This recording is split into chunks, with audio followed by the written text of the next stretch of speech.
Кыргыз премьер-лигасында 85-ші ойын. Ардактуу көрүүчүлөр, жалпыңыздардын назарыңыздарды Ахматбек Сүйүнбаев атындагы Ош шаарынын Борбордук стадионуна бурабыз. 17-ші тур Кыргыз премьер-лигасы Алай жана Талант командалары бүгүн жашыл майдан үстүндө күрөш курушат. Сиздердин кызматыңыздарда алдагы минуталарда мен Улукбек Сали уулу болмокчумун. Жалпыңыздарга буйругуңуздар оюн каалайбыз албетте. Оюн саат 18:00-дө башталыш керек эле, бирок стадиондогу реконструкция оңдоп түзөө иштерине байланыштуу кечигип, мынтип 45 минуттан кийин башталып турат. Башталуу алдында турат. Албетте онлайн көрүп жаткан көрөрмандардан кечирим сурайбыз. Түшүнүү менен кабыл аласыздар деп ойдобуз. Албетте стадиондо дагы көрөрмандар келишкен. Алар дагы күтүү менен олтурушкан кези. Сиздердин назарыңыздарда анда эмесе калыстар тобу оюнчуларды жиберген соң топ кимде экенин чогуу биргеликте билип алды жана Алай командасы оюн талаасынын сол тарабына өтүп даярданып жатышат. Ал эми Талант командасынын оюн талаасынын оң бөлүгүндө көрүүдөбүз. Керемет оюн болор талашсыз, себеби бүгүнкү упай эки командага тең керек. Бүгүнкү оюндун калыстары башкы калыс Эрланбек Усмонов, анын жардамчылары, каптал калыстары Талайбек Хайдаров жана экинчи калыс Азизбек Каныбек уулу. Ал эми резервдеги арбитр Бекболот Амиров, оюндун инспектору Имамидин Орунбаев жана оюндун комиссары Медет Бургоевдор. Кымбаттуу көрүүчүлөр, калыстын ышкырыгы саналуу минуталардан кийин, саналуу секундалардан кийин жаңырат. Аңыча Талант командасы мынтип топтолуп, өздөрүнө өздөрү тең күч берүү менен ар кимиси өз позицияларына карай жөнөп кетишти. Эрланбек Осмоновдун албетте ышкырыгын күтөбүз сиздер менен биргеликте. Жана бул оюн тууралуу, негизи эле бул эки команда тууралуу кепти оюндун жүрүшүндө айтабыз. Калыстын ышкырыгы жаңырды жана Талант командасы топту оюнга кошоор самат оң канатка карай пасты узатып берүүдө. Алай командасы алардан топту тартып алды жана каршы чабуул жаратууга чыгып барышат. Оюн эрежеси бузулган жок. Топ үчүн күрөш жүрүүдө. Оюн эрежеси эми бузулду 20-чы номурдагы Давлатжан Баратовго карата. Талант командасында Давлатжан Баратов бул жайкы трансфердик терезеде келген. Демек, кымбаттуу көрүүчүлөр, командалар курамын сиздерге тааныштырып өтөлү. Алай командасы бүгүн сары кийимде ойнолуп барып жатат. Деги эле Алай командасын сары түс менен дагы байланыштырсак болот. Ал эми Талант командасы болсо талаанын оң канатында жайгашып, фиолетовый түстө, сирен түстө ойнолуп барышууда. Айыптоо берилди Талант командасы үчүн. Экинчи айыптоону алышууда. Команда капитаны Жазбай Абдукаимов топту жайына жайгаштырды жана өнөктөштөрүнүн алдыңкы бөлүктөн ачылуусун күтүүдө. Алдыга чыгарып берүү баш менен сокку жолдого тилекке каршы жетишпеди Антон Полев. Ал эми командалар курамын Алай командасынан баштайт. Дастан Алыбеков биринчи номурда команда капитаны болуп чыккан бүгүнкү беттешке. Ал эми экинчи номурда Данила Сакриченко, үчүнчү Владимир Заименко, 11-чи Динмухаммед Талайбеков, 18-чи Аброр Кыдралиев, 19-чу Юрий Сеницкий топ менен оңго чыгарып берди. Рыскелди Артыкбаев айпанаттын ичинде жана көтөрүп берүү Принц Облактын Таамай колуна келип түшүүдө. 21-чи Элеман Акылбеков, 22-чи Келдибек Талантбек уулу, 25-чи Шахрукбек Муратов жана 77-чи Шакчаган Садиханов. Ал эми 99-да Рыскелди Артыкбаев оюн талаасында команда машыктыруучусу Айбек Татанов, команда жетекчиси Нурлан Токуров. Жана ошондой эле атандаш команда бүгүнкү оюн талаасында конок команда деп айтуу мүмкүн. 5 күнгөйдөн келген Бишкек шаары талант командасынын курамы. Дарбазада 55 номурдагы Принц Коблах, 3 номурда Захриддин Абдиладжанов, 4 Даниил Артюков, 8 Арлен Биксулов, 10 команда капитаны Жазыбай Абдукаимов, 11 Антон Полев, 20 Давлатжан Баратов, 21 Азимбек Алымбеков, 29 Меден Керезбеков, 37 Алишер Усубалиев жана 22 Илимбек Иманбердиевтер. Ал эми команда машыктыруучусу Урмат Абдукаимов, администратор Ислам Абдирашет. Каптал сызгынан кошуп берүү талант командасында калууда. Тереңге карай узатып берүү коргоочулардан өткөн жок. Сакырченко баш менен ойноду бул ирет. Келбек Талантбек уулу. Сакырченко алдыга. Шакчага Сатиханов чабуулга чыгып барууда. Оң капталдан кирип баруу жана айпаттын ичине Баратов кайтарууда. Бул топту Келбек Талантбек уулу сокку жолдойт. Өз өнөктөшүнө тийгизип кесиптешим Азамат Асылбашевдин бир жакшы сөзү бар эле. Башкалар коркуш үчүн өзүңдүкүн ур деген. Келбек Талантбек уулу ошентти. Айтор Рыскелди Артыкбаевка дарбазага тепкен ага тийүүдө. Атолук Давлатжан Баратов сол тарап менен 28-де 29 номурдагы Меден Керезбеков солго чыгарып берди. Ал эми Арлен Бексулов борборго, Абдукаимов топ менен атандашта жазырып алууда жана солго карай чыгарып берүүдө Сакырченкога топ келип жеткен. Сатиханов оң бөлүктөн борборго карай узатууда. Абрар Кыдыралиев прессинг акырында бар. Талант командасы бирок эми арткы бөлүккө коргонууга акырындап жакындап келүүдө. Ошону менен катар прессингти дагы жоготкон жок. Прессингтен чыгып кетүүгө мүмкүндүк болду. Алай командасында солдон Динмухамед Талайбеков өнөктөш менен бирок топ каптал сызыгын эбак эле кесип өтүп кеткен. Андыктан капталдан талант командасы топту оюнга киргизет. Кымбаттуу көрүүчүлөр, Кыргыз премьер-лигасынын алкагында талант жана алай командалары болгону 4 ирет кездешүүдө.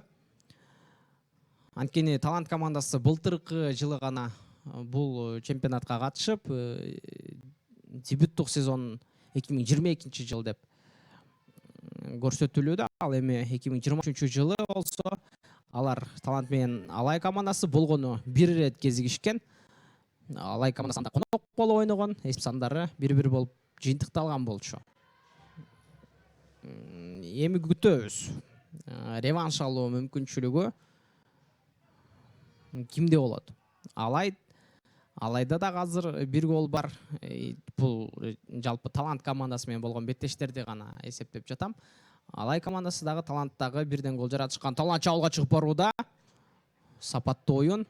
Владимир Заименкодан баш менен Дастан Алыбековго пас жолдоп, анын топту голго кабыл алышын камсыз кылды. Кайрадан Заименко тереңге карай кошууда. Синицкий табандан өттү, жок, ага карата оюн эрежеси бузулду. 11 номурдагы Антон Полев тарабынан. Айбоо демек борбордук бөлүктөн алай командасы үчүн алды. Ардактуу көрүүчүлөр,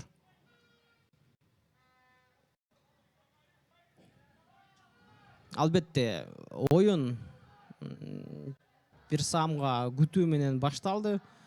1 саатка жакын убакыт ал оюндун жүрүшүндө, оюндун аягына чейин таасирин тийгизет деп ойлоп турам. Анткени Ахматбек Сүйүнбаев атындагы ошонун борбордук стадионунда жарыктандыруучу каражаттар жетиштүү эмес.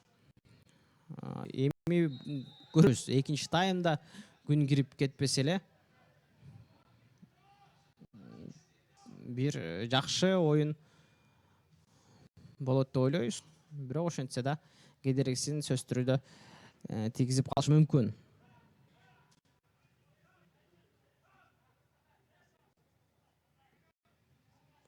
айыптоо Талант командасы үчүн калды. 8-номурдагы Арлен Бексулов айыптоон алууга даярданып турат. Эрлан Бекосмонов топту артыраак жайга туруусун айтууда, билдирүүдө.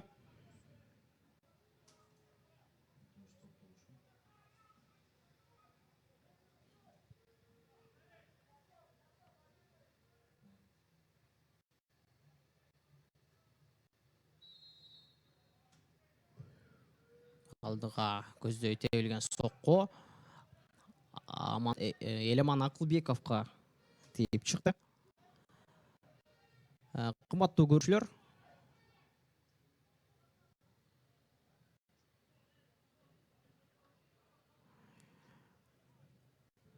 Алай командасынын курамында, старттык курамында бир нече өзгөрүүлөр болгонун байкоодобуз. Себеби буга чейин сол канатта Амат Шамырзаев ойноп келчү эле. Динмухамед Алайбеков 3 коргоочунун арасынан өтө алган жок. Жарып кирүү оңойго турбады. Тереңге чыгарып берүү. Талант чабуулга чыга алабы? Жок. Заименко керемет жазгырып алуудан кийин жүрүштү жасайт Келдибек Талантбек уулу. Чалда Алай. Сол тараптан Динмухамед Талайбеков айпанын ичине көтөрүп берүү, киргизип берүү аткарылган жок. Сапаттуу.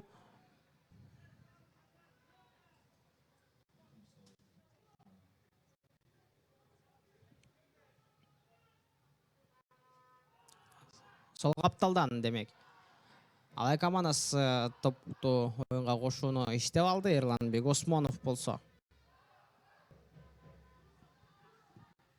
Динмухамед Талайбековго жакындап барууда, эмнени айтып жатат белгисиз. Балким биздин болжолдо капталсыздан кошууда Рыскелди Артыкбаев ага топту оюн талаасынын ичинен топту колуна бергенин, андай кылуу мүмкүн эмес экенин билдирип жаткан болушу мүмкүн. Абрар Кыдыралиев сокку жолдой алган жок. Шахрукбек солго оң капталга өткөрүп бергиси келди. Коргоочуларга тийип, коргоочулар топту кайтарууда. Сакырченко оюн эрежеси бузулду. 22-номурдагы Элимбек Иманбердиев.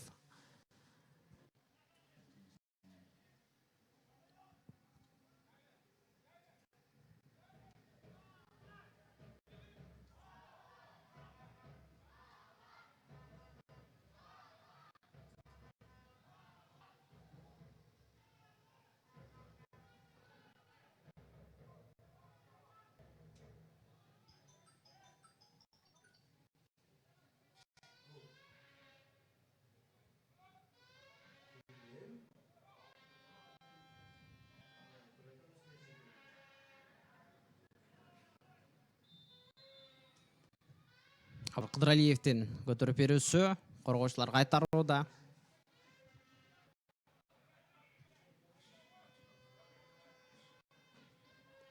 Дастан Албеков.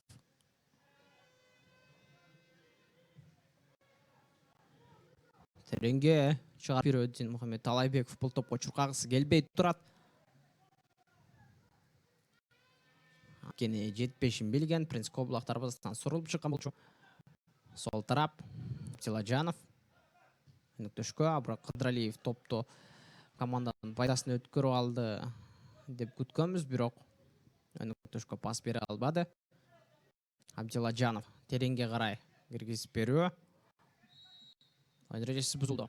Сакырченко тарабынан Элимбек Иманбердиевге. Иманбердиев Талант командасынын дубль составтан, дубль командадан келип оюн көрсөтүүдө. Мындай айтканда резервдеги оюнчулар деп айтуу мүмкүн буларды.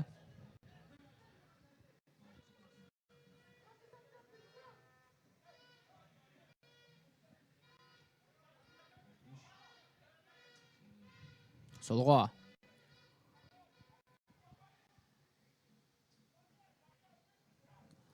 Элеман Акылбеков. Заименко солго.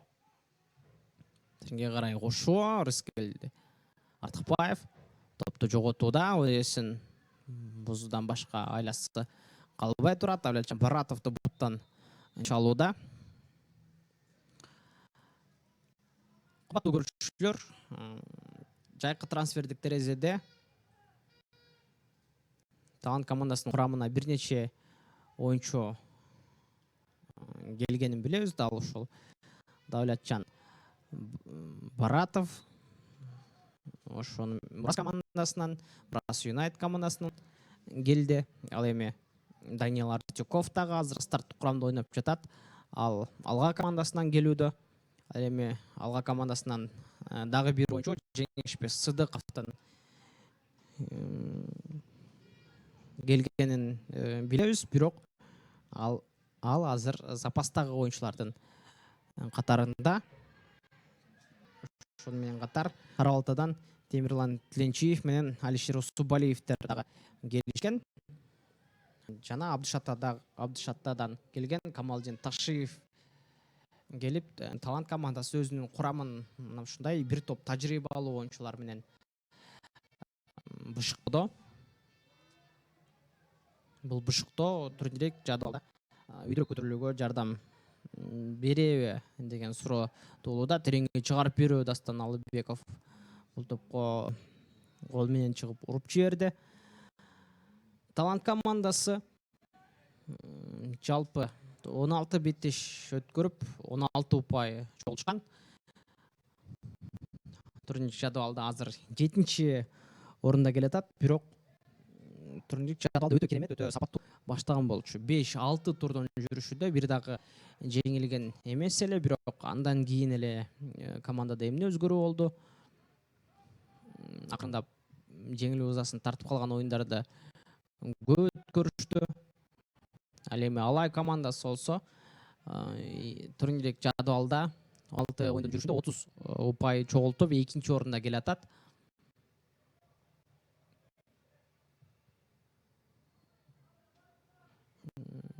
Ал эми жалпы турнирдин таблица боюнча айтып кете турган болсом, Абдышатта былтыркы жылкы сезондо кандай келаткан болсо, биринчиликте дагы да болсо ошол тартип менен келип эч кимге бербей, болгону Алай командасы алардын артында келатышат.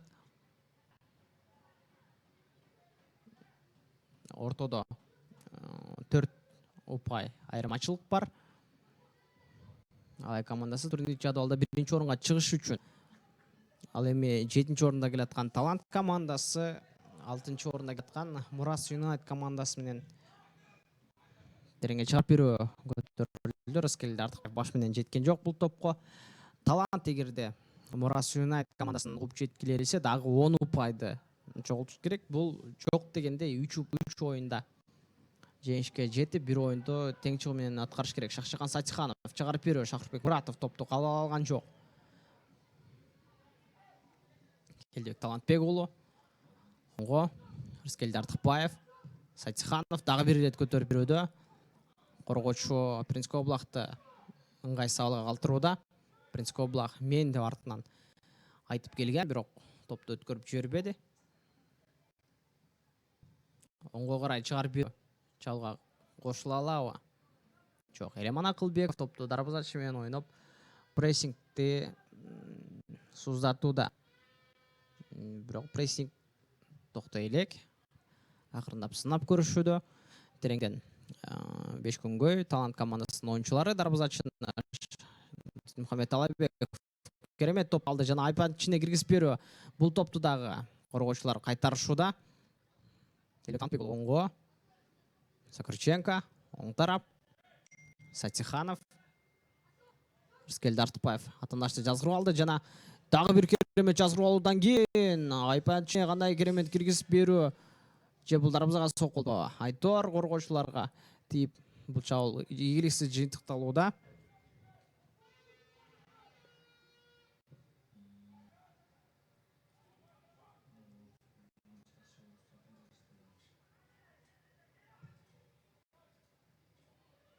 Талайбеков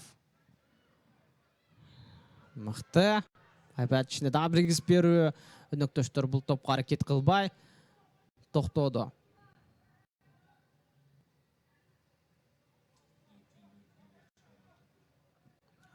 Владимир Заимка сол тарап. Акылбеков.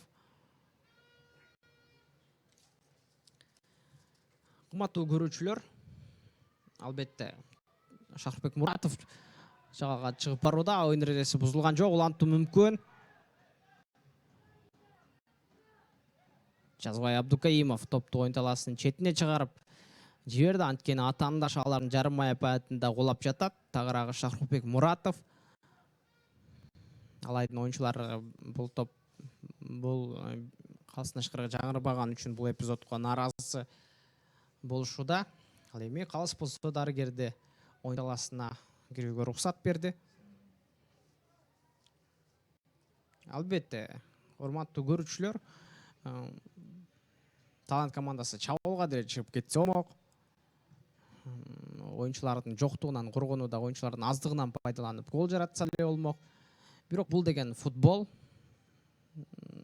Албетте ойын таласында чоң күрөш жүргөнү менен, катуу тирешүү болгону менен, алар ойындын четинде баары бири-бири менен дос, бири-бирин таанышат, деги эле бир кесиптин ээлери, эгерде футболду кесип деп айта турган болсо. Албетте сыйырмат болушу керек.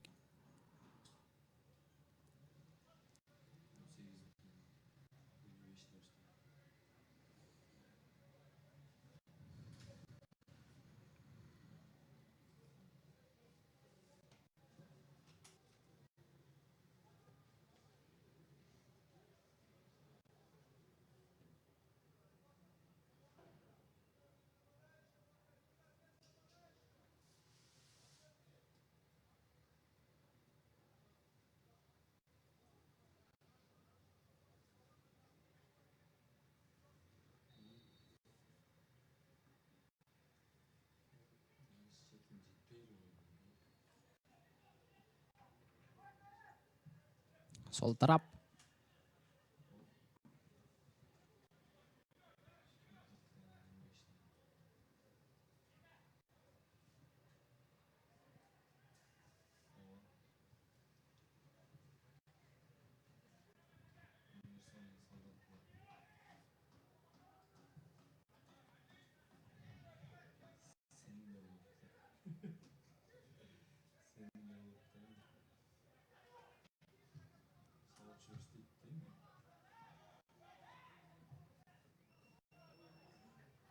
Мыкты чыгарып берүү. Талант чабуулда. Айпандичи. Кийинки киргизип берүү эле мына Акылбектин мына түшүүдө.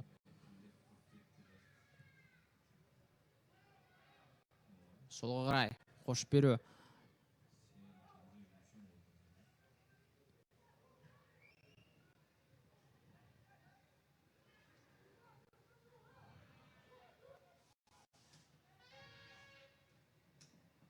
Артка кайтаруу.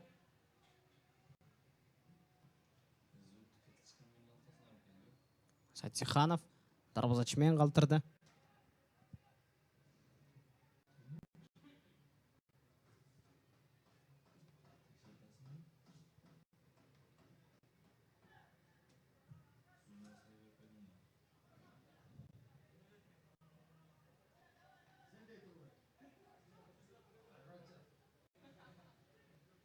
Борбордон кайра кошуп берилген пас. Кымбаттуу көрүүчүлөр, жогоруда Талант командасынын бул жайык трансфердик сезонда кошулган оюнчулары тууралуу кеп кылган болчубуз. Эми алайга да токтолуп өтпөсүк болбойт. Дарбазага сокку, абадан келаткан топту жолдогон. 29 номурдагы Мидин Керезбеков бирок ал коргоочуга тийип чыгып кетти. Кайталоодон көрүү мүмкүн. Кооптуу абал чындыгында болду.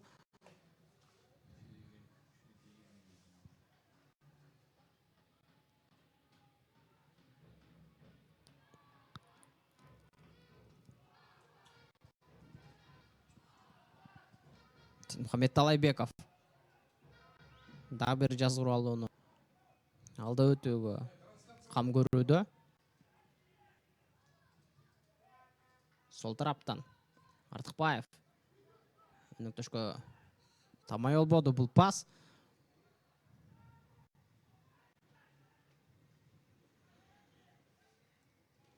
оңдон чабуулга шашып барат. Илимбек Иманбердиев өнөктөштөргө чыгарып берүү, коргоочулардан өтпөй калууда. Захридин Абдилажанов борборго, Давлетжан Баратов сол менен алай командасынын дарбазасына каршы чабуул. Экинчи кат менен көтөрүп берүүдө Жазбай Абдукаимов. Дарбазага сокку, кооптуу учур. Жаман эмес.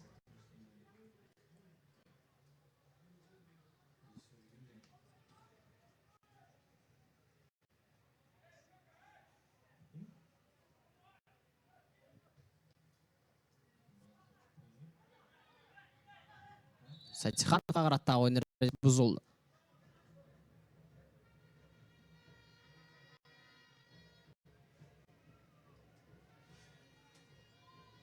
Айыптоо эми.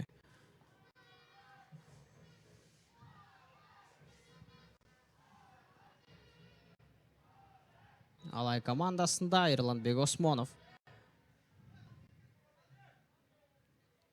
Топто.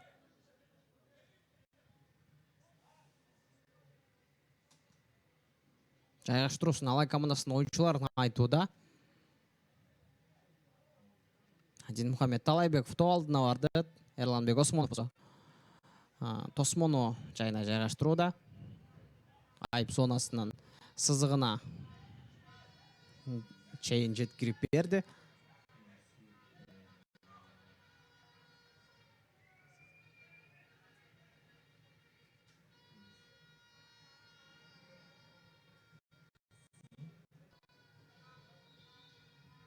Динмухамед Талайбековдун киргизип берген пасы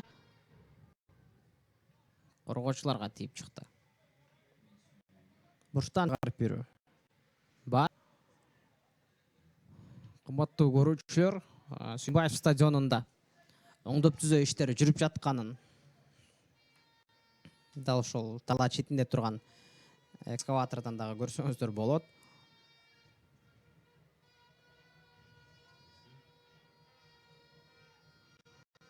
Сатихановдун киргизип берген тобу. Дарбазага сокку Абрар Кыдыралиев. Түз болбоду бул топ.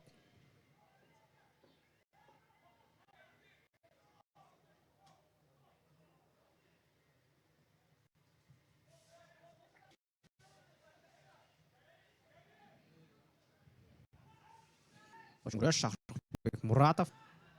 Давлетжан Баратовтан топту ала алган жок. Баратов ойдун эрежеси бузулду. Абрар Кыдыралиев Мизин Керезбековду кийиминен тартып токтотту. Эрланбек Осмонов бул үчүн айып кагазын береби? Жок, Данила Сакрыченкого айтууда.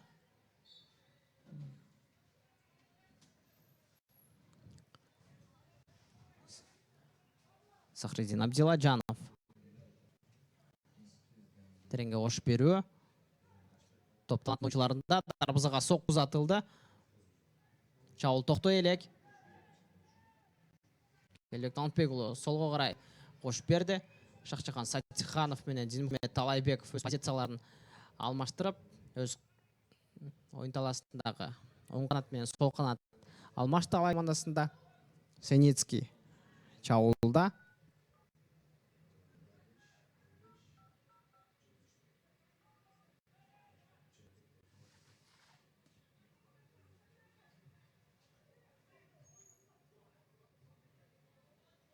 Абдукаимов керемет чыгарып берүү. Жана айпанттын ичинде талант жок. Оюн эрежеси бузулган жок.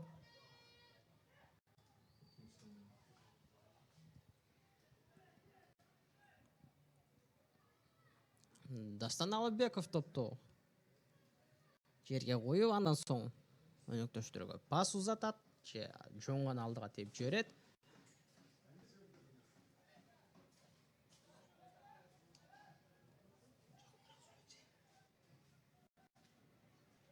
Дастан Алыбеков тереңге карай кошуп берүү. Шакчаган Сатихановдун бутуна түшүүдө топ. чабуул жаталабы? Атандаштан озуп кетүүгө аракет көргөн, оюн эрежеси бузулду. Бул ирет Арлен Бексулов тарабынан айыптоо кайрадан коюлууда. Динмухамед Талайбеков албетте бул топ үчүн келет. Себеби сол бут менен көтөрүп берүү же сокку жасоо үчүн Динмухамед Талайбековдо азыр жакшы мүмкүнчүлүк бардай. Себеби Абрар Кыдыралиев дагы бар, сол бут менен соккуларды узатталган. Бирок негизги күчтүүрөөк деп сырт айтпай эле коеюн, бирок Динмухамед Талайбеков ишеничтүүрөөк ойнай алат, көтөрүп берүү каралды. Чабуул токтой элек. Топту талаа четине чыгарып жиберди. Оюн талаасында болсо 20 номурдагы Давлетжан Баратов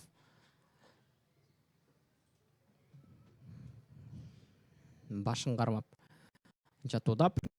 Облакага жардам көрсөткөн соң кайрадан ордунан турду.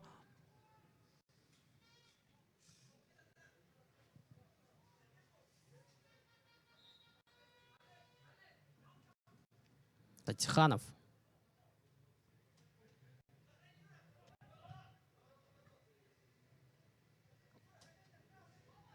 Кыдыралиев. Экинчи кабатта Заименко. Келек Тантбеков. Баш менен Элман Акылбеков ишеничтүү ойноду. Артюков. Топту жоготууда. Динмухамед Талайбеков өтө алган жок. Давлетжан Баратов подкат жасаган учурда топ анын колуна тийип каршы чабуул. Тагыраагы топ Эрланбек Осмонов Алай командасына берүүдө. Элман Акылбеков. Элек Тантбек уулуна. 3 оюнчу азыр.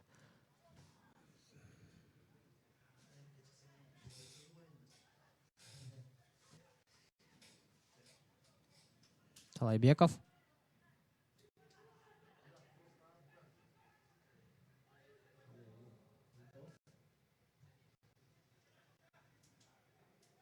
Элек Тантбек уулу сол тарапка.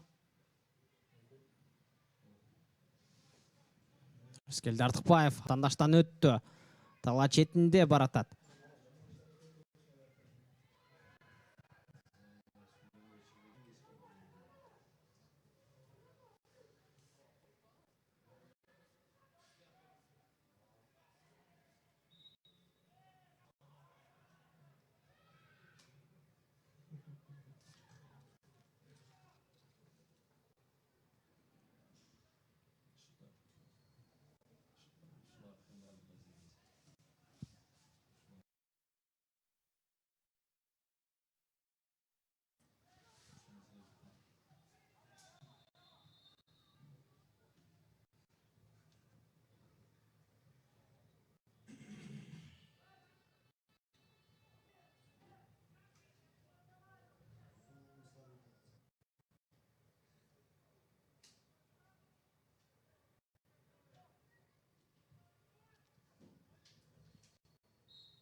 Артюков алдыңкы бөлүккө.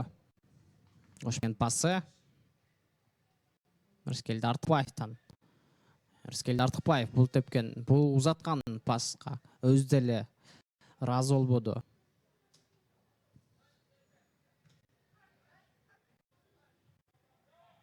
Баратов. Жок, Мезин Керезбековго карата оюн эрежеси бузулду. Абрар Кыдыралиев бул үчүн айып кагазын көртү. Эрланбек Осмонов жок, биринчисин кечирди. Буттан ачык эле чалганы көрүнүп турат. Кайталоодо дагы.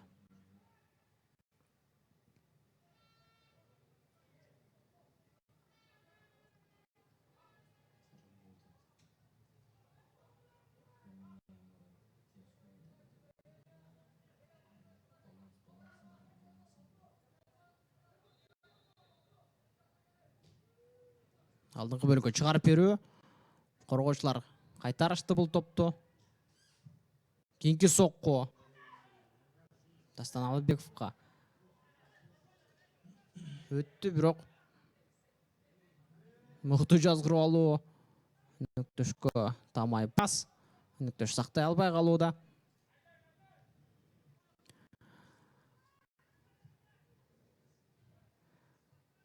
Кымбаттуу көрүүчүлөр,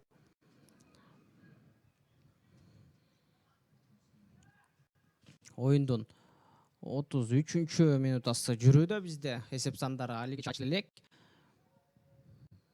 Буга чейин 16 турдун жүрүшүндө Алай командасы Ошму менен дагы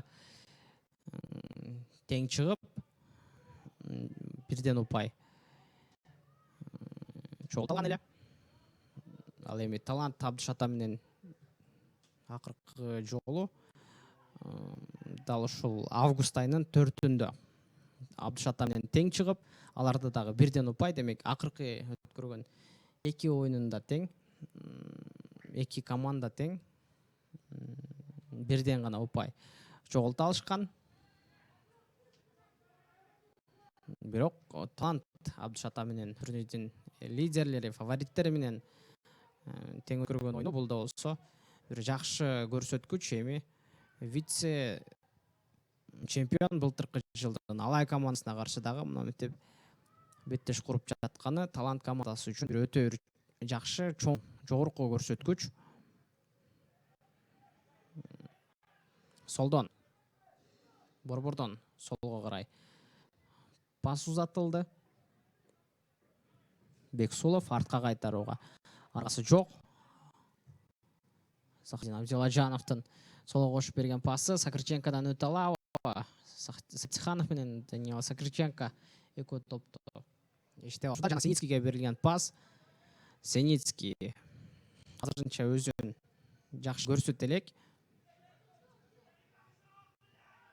Мындай толук көрсөтө элек деп айтсак болот. Юрий Синицкий Алай командасында дагы дал ушул жайкы трансфердик терезеде келди. Ал буга чейин Горняк Спорт жана Краматорск командаларында Украинада оюн көрсөткөн чабуулчу. Тереңге чыгарып берүү Абдукаимов.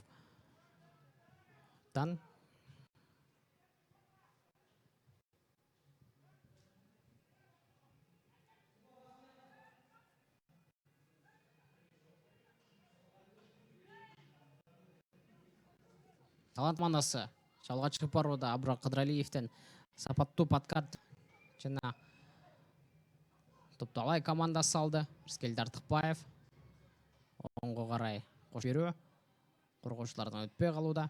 Келдек Талантбек уулу топту жоготту жаздаган, бирок Шарфбек Муратов топту ага иштеп берди кайрадан. Мухаммед Талайбеков сол тараптан кайрадан чабуулда атаандаштан Оз өттү. Айпант ичине киргизип берүү.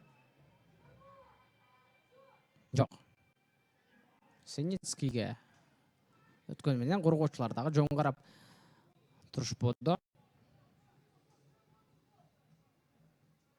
Артюков.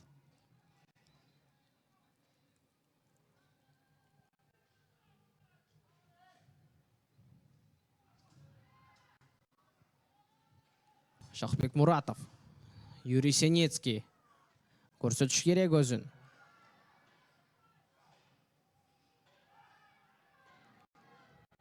Юрий Синицкий өзүн көрсөтө элек деп дал ушул бүгүнкү оюнда айтып жатам. Бирок кечээ күндөрү өткөргөн Ошму Алжир командасы менен өткөргөн беттеште Синицкий бир гол жараткан болчу баш менен, бирок офсайд абалына байланыштуу.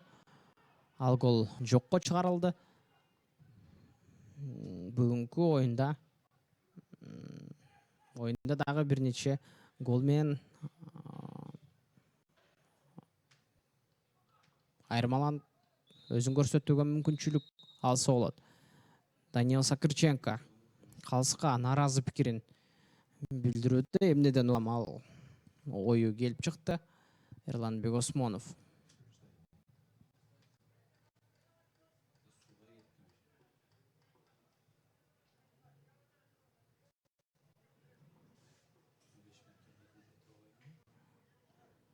Булар болсо суу ичүүгө мүмкүнчүлүк алышууда.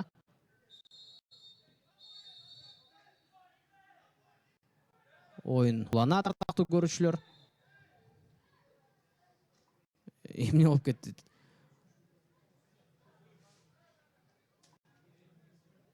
Түшүнүксүз абал. Түшүнүксүз жагдай болууда Данила Сагырченко. Атандаш менен болгон калышууда, демек атандаштын колу анын жүзүнө тийип кетип, мурду канап кетти окшойт. Андыктан оюн бир нече минутага токтоп бир нече секундага жада калса токтотурду Эрланбек Осмонов. Оюнчулардын баары суу ичүүгө келген чакта кайрадан оюн талаасына кайтып оюнду улантууну тапшырмай берди.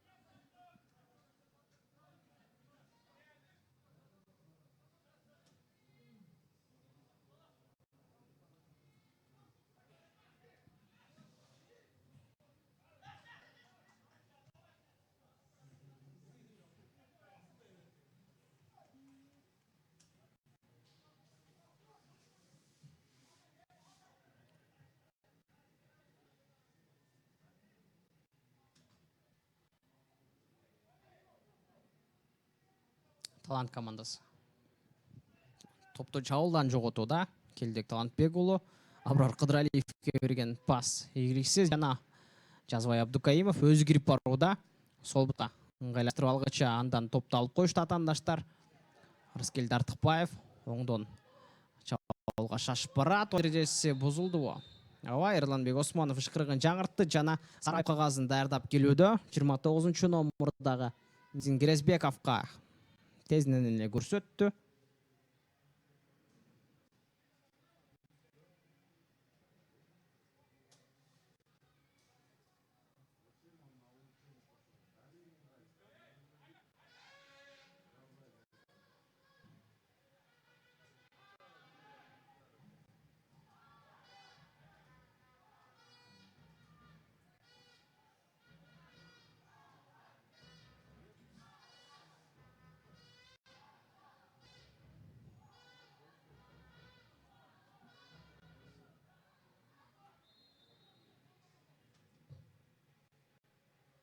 Тереңге чыгарып берүү. Принц Коблах.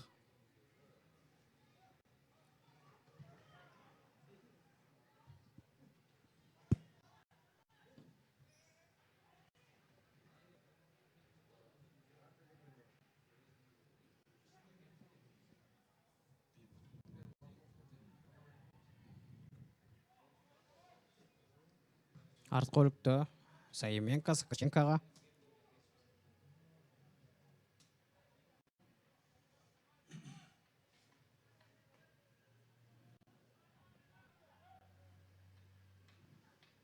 Артқы бөлүк Дастан Алыбеков.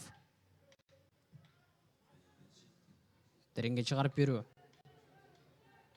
Мухаммед Талайбеков атандашын жаздырып алды. Жана айпант ичинде дагы бир киргизип берүү. Өнөктөштөр жок. Ушуну менен 3-4 ирет Мухаммед Талайбеков киргизип берүүнү аткарууда.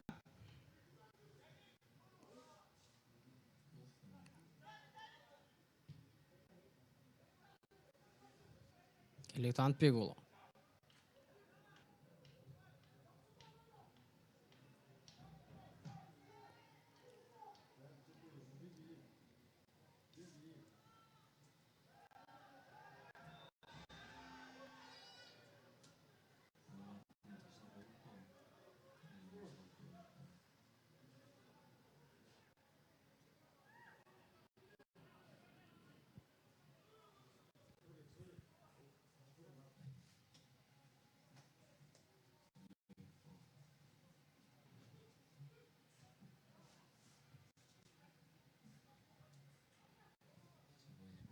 Сокрченко, Рыскелді Артықбаев. Сокрченко өткөрүп берді. Юрий Сенецкий.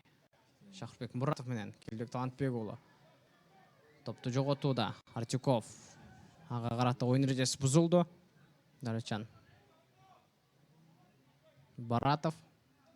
Топты жоғот. Шахырбек Мұратов оңға. Шақчыған Сайтиханов. Оңдон чаула шашып баруда. Алдыға өнөктөшкө Мұратовқа берілген пас тақ болған жоқ. Дарачан Баратов болса солға өткөрүп берді. Тереңге қошу, керемет пас, жана дарбазачымен бірге ұшғауы. Дастан Албековтың топ қолына келіп үшті, Еламан Ақылбеков өз ұшырында келіп жетішкен бұл топқо. Бұл бұса Елембек Иманбердиев.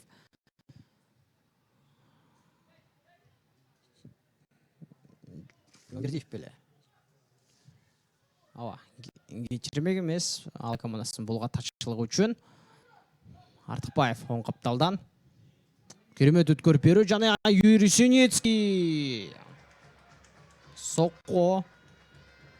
Топты төшкө алып, кейін артқа ашып деуді бұл топты. Бирок дарбазаға түз болбоду.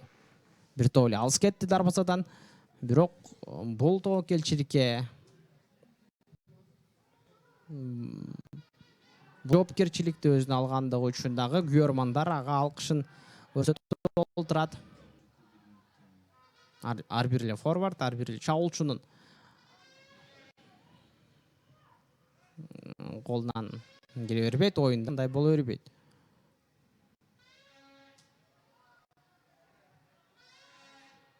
Жазыбай Абдукаимов оң тараптан команда капитаны анык эмес пас.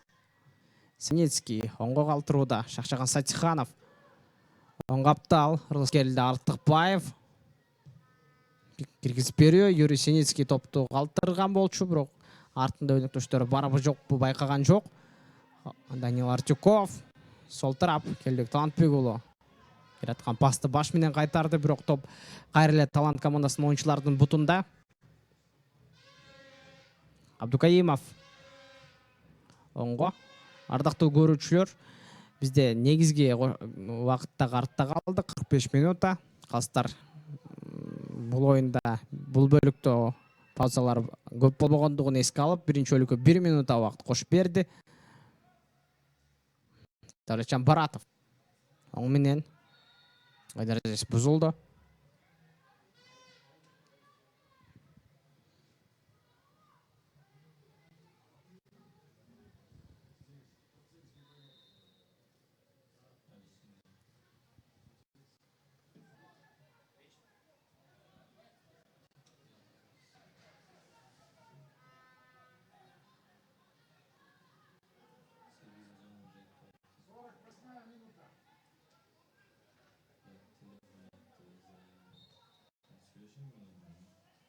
Данил Артюков топты оюнга кошту.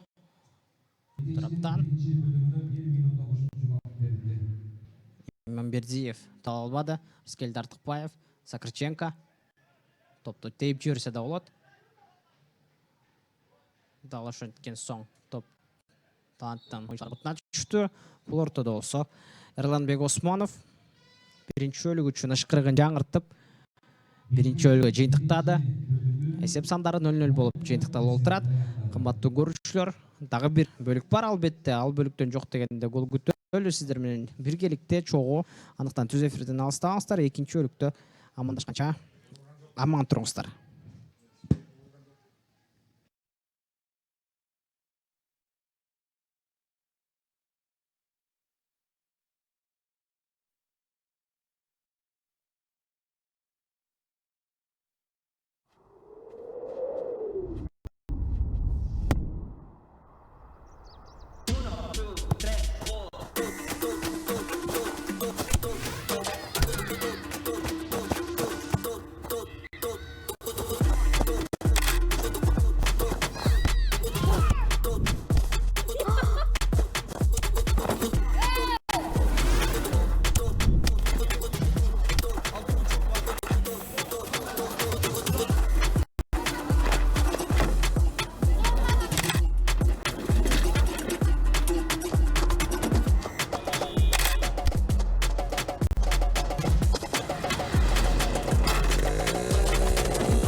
Легенда. Официальная вода сборной Кыргызстана по футболу.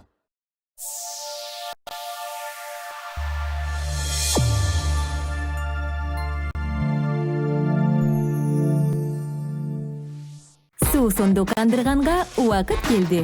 Жаңы Nitro Fresh'те ширелүү мөмө жемиштердин укмуштуу дайнекси. Жемишке каныккан даамы шыктандыруу. Чоңдор жана балдар үчүн. Nitro Fresh. Давид менен Серги.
Легенда Кыргызстандын футбол боюнча улуттук курамасынын расмий суусу.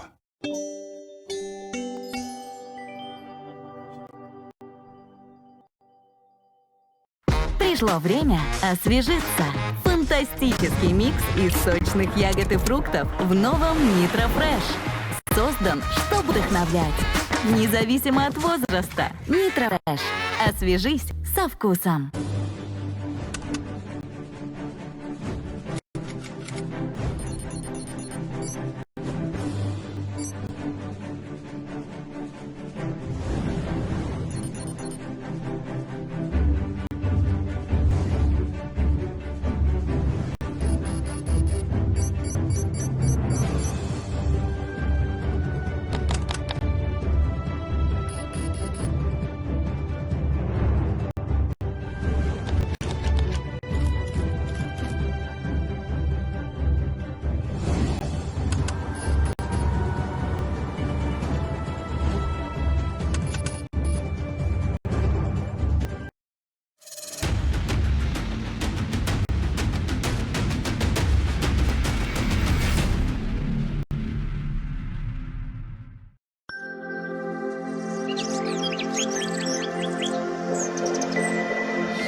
Легенда. Официальная вода сборной Кыргызстана по футболу.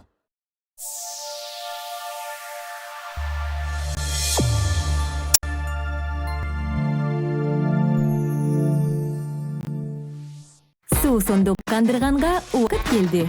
Жаңы Nitro Fresh'те ширелүү мөмө жемиштердин укмуштуу дайнекси.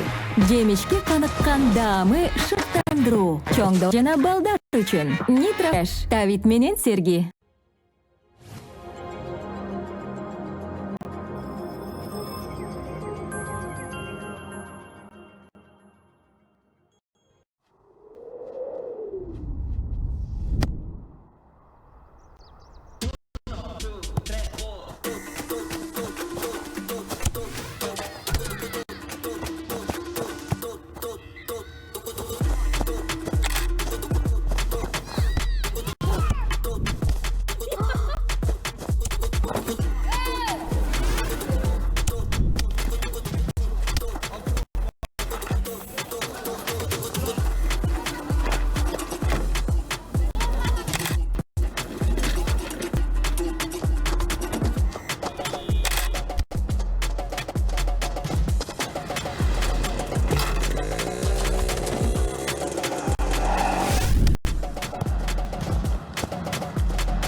Легенда Кыргызстандын футбол боюнча улуттук курамасынын расмий согусу.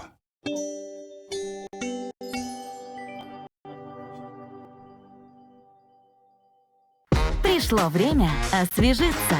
Фантастический микс из сочных ягод и фруктов в новом Nitro Fresh. Создан, чтобы вдохновлять. Независимо от возраста. Nitro Fresh. Освежись со вкусом.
Дагы бир рет саламатсыздар урматтуу футбол сүйүүчүлөрү, спорт көрөрмандары. Бүгүн Ахматбек Сүйүнбаев атында 17-чи тур 85-чи матч болгон. Кыргыз премьер лигасынын оюнда сиздер менен амандашып отурам. Оюндун экинчи бөлүгү, ардактуу көрүүчүлөр, Кыргызстандын премьер лигасы Талант 5 күнгө командасына каршы алай беттеш курууда.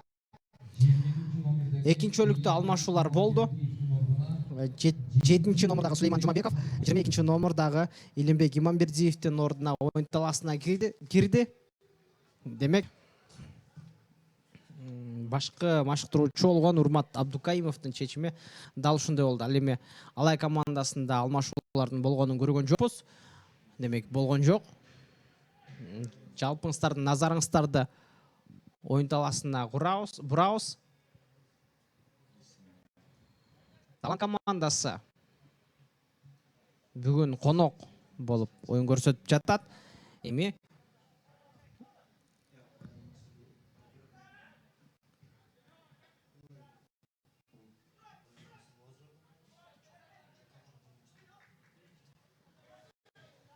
Шахрбек Муратов жалга чыгып барууда.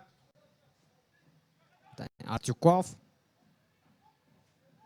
солго пас. Арлен Бексолов артка кайтарып берүүдө. Дарбазага узатылды, дарбазабыздын үстүнөн ашып өтүп кетти. Кымбаттуу көрүүчүлөр, биринчи бөлүк боюнча кеп кыла турган болсок,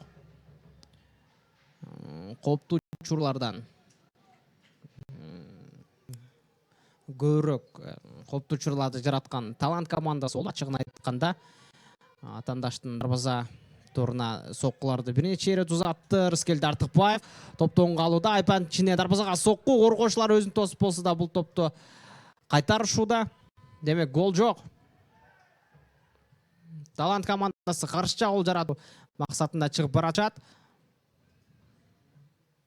Солдон өнөктөштө топ. Алайдын оюнчуларынан подкат жана бул топ артка кайтарылды.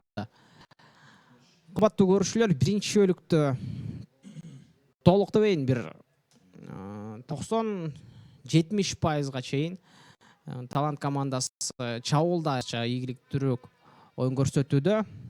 Ал эми алай бул тапта коргонуп, көбүнесе жер менен комбинациялык чабуулдарды жасоого аракет кылышуу. Бирок алардан азырынча майнап чыга элек.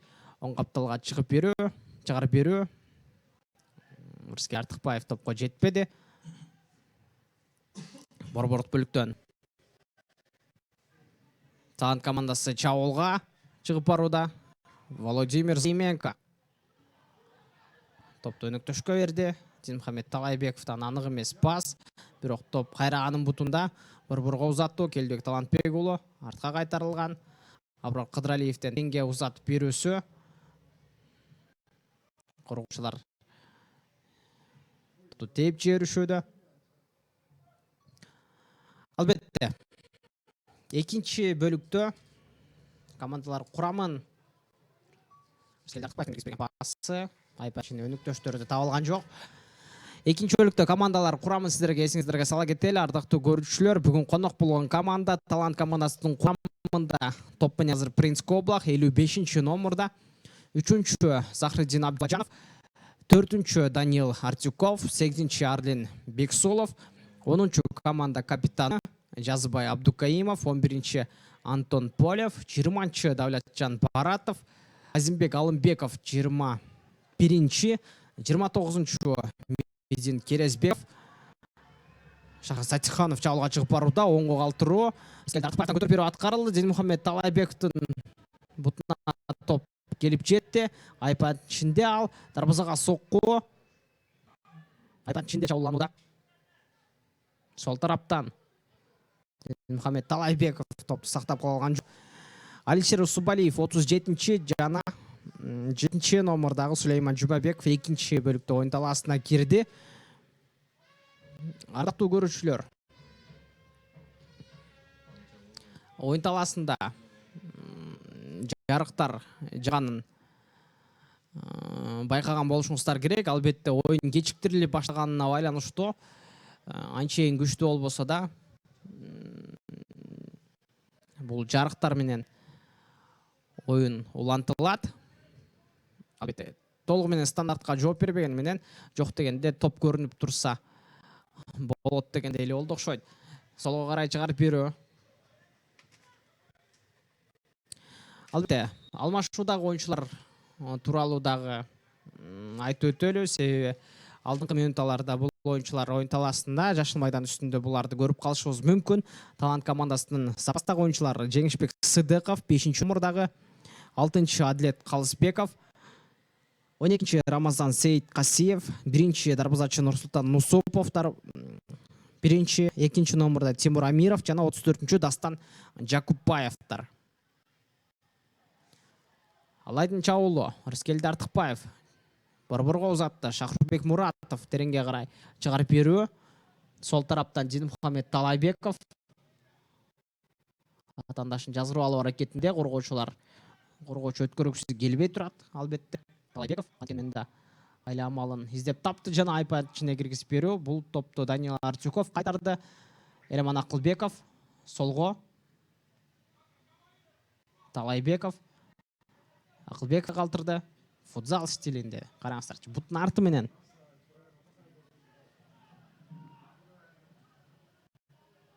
Оюнда офсайд абалы.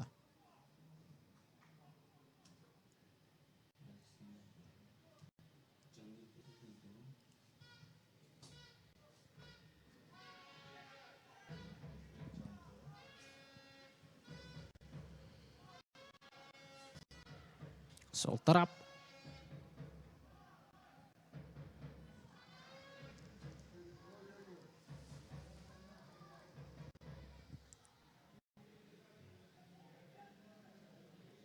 Ал эми ардактуу көрүүчүлөр, Алай командасынын курамына токтоло турган болсок, Алай Ош шаарынан сары кийимде оюн көрсөтүп жатат. Биринчи Дастан Алыбеков, команда капитаны. Экинчи Данила Сакырченко, үчүнчү Владимир Заименко, 11-чи Динмухамед Талайбеков, 18-чи Аброр Кыдралиев, 19-чу Юрий Сенецкий, 21-чи Эламан Акылбеков, Келдибек Талантбек уулу 22-чи, 25-чи Шахрупбек Муратов, 77-чи Шакчакан Сатиханов жана 99-чу Рыскелди Артыкбаевдар.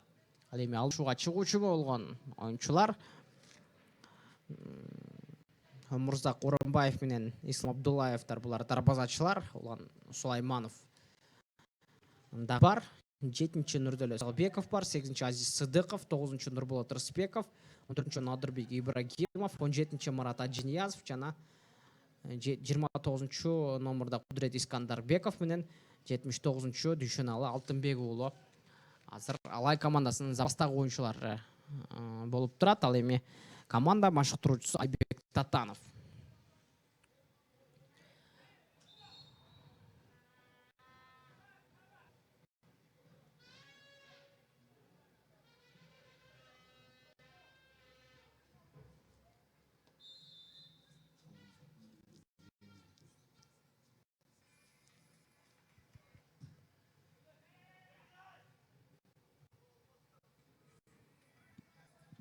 Сол тараптан Сулейман Чумабеков. Талант командасынын чабуулу атактуу көрүүчүлөр, Айпадын ичине пас. Коргоочунун буту тийди бул топко. Рыскелди Артыкбаев оң тараптан чабуулда Керемет Жазгырбалуудан кийин топ өткөн эле, бирок коргоочулар өткөрүүнү каалабады албетте.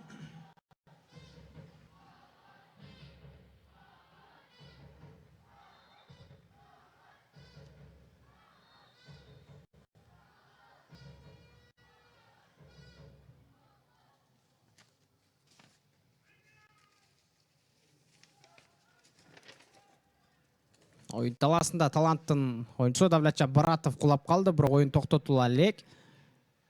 Ойнуланат. Baratov ордунан турду. Эламан Акылбеков сол тараптан Динмухамед Талайбековго, Шахрупбек Муратов.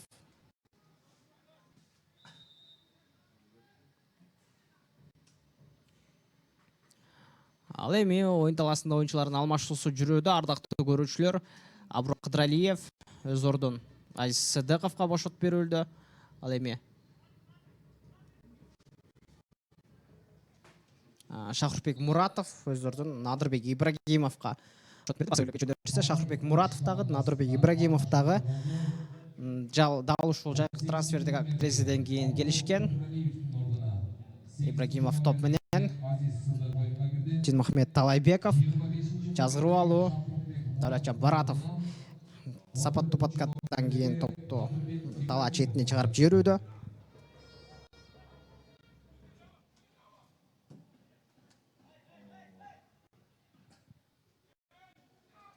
Динмухамед Талайбековдун көтөрүп берген пасы Сатиханов баш менен сокку жолдоду. Артиков артында келаткан атандашын көрбөй калды окшойт. Болбосо мындай кадамга барбаш керек эле. Баратов атандашка тийгизетип, топту өз пайдасына иштегиси келди, бирок ага тийген жок. Капталсыздан кош берүү. Алай чабуулда Эламан Акылбеков топ менен солго Динмухамед Талайбековдун көтөрүп берүүсү жана бут менен сокку. Надырбек Ибрагимов кийинки соккуну аткарабы. Азиз Сыдыковдон сокку жок. Дарбазасынын үстүнөн ашып өтүүдө. Азиз Сыдыков жаңа оюнга кошулуп эле коптуу учурларды жаратууга себепчи болууда. Топко адашпастан биринчи тийиши. Албетте алмашууга чыккандан кийин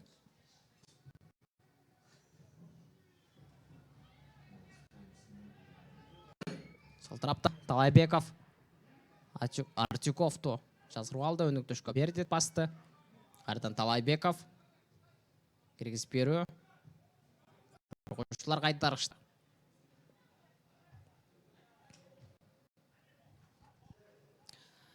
Кымбаттуу көрүүчүлөр, көрсөтүүнүн өнөктөш Шоро компаниясы экенин баса эле айтып өтөлү. Артюков топту талаа четине тээп жиберүүдө. Капталдан кошо Динмухамед Талайбеков да Надырбек Ибрагимов ага ачылды. Борборго узатууга мүмкүнчүлүк жок, коргоочулар жаап турат. Элман Акылбеков Юрий Синицкийге топту өткөрүп берди. Синицкий топту сактап кала албады. Топ карадан Принципский облактын бутунан башталат.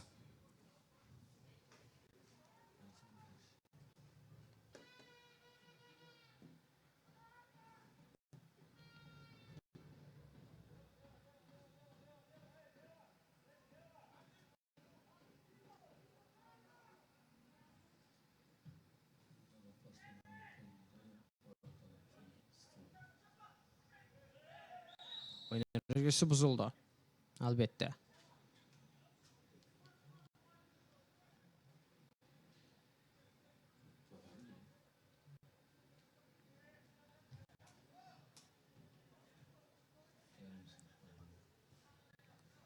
Elmon Akılbekov tenge.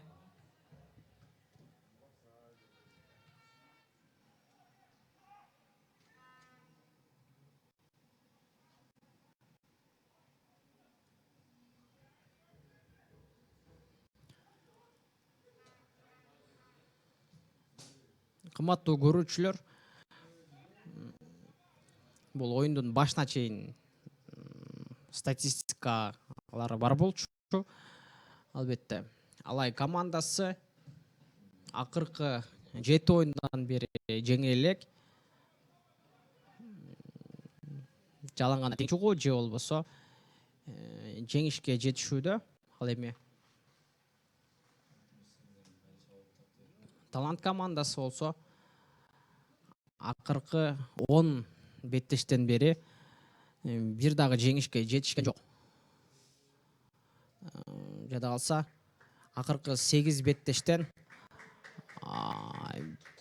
5-өсүндө жок, акыркы 8 беттештен 6-өсүндө жеңилип калган. Оюн талаасында алмашуулар жүрдү, ардактуу көрүүчүлөр. 5-чи номурдагы Жеңишбек Сыдыков оюн талаасына кирди. Ал эми ага өз ордун бошотуп берген 29-чу Мизин Керезбеков болду. Солго пас.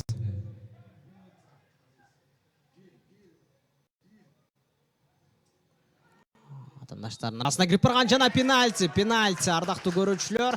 Эрланбек Осмоновго оюнчулардын нараазычылыгы жаралууда. Алай командасына Азиз Сыдыков биринчи болуп наразы пикир менен келди. Алай оюнчулары бул пикирге келишкен жок. 8-чи номурдагы Арленбек Суловду буттан чалышкан Алайдын оюнчулары кайталоодон көрүңүздөр. Мына кип барган Азиз Сыдыков болсо бул жерден бул топко каршылык көрсөтүү максатында барган эле. Азиз Сыдыков, Рыскелди Артыкбаев болчу. Демек, Эрланбек Осмонов пенальтини жайгаштырды бул ортодо болсо.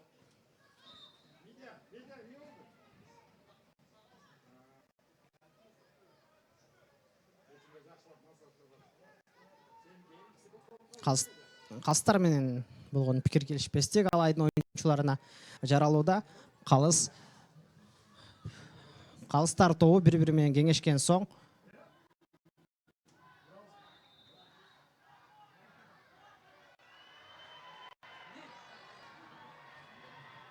жок, ардактуу көрүүчүлөр, пенальти жокко чыгарылды.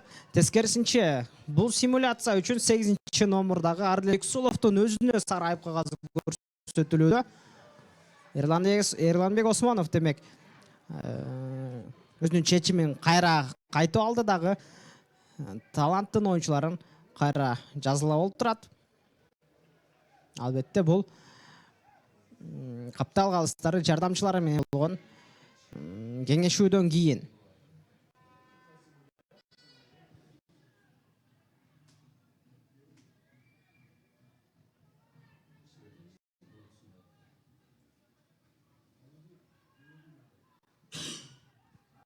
Жоқ, эми пенальти ыйгарылган жок, ардактуу көрүүчүлөр.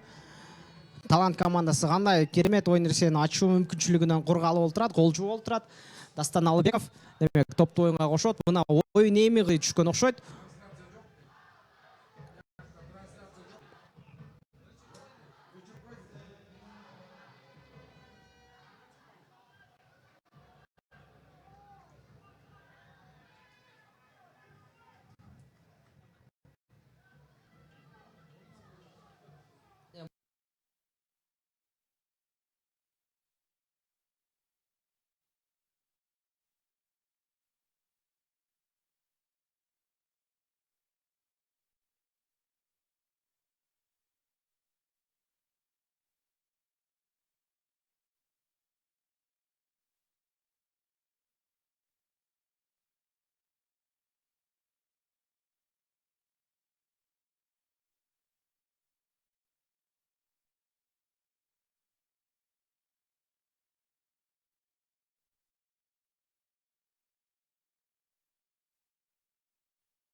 Дарбазага сокку.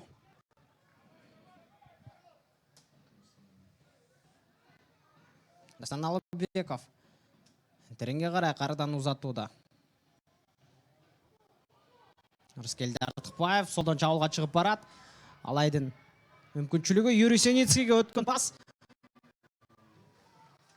Бирок Принц Коблактын колуна келип түштү.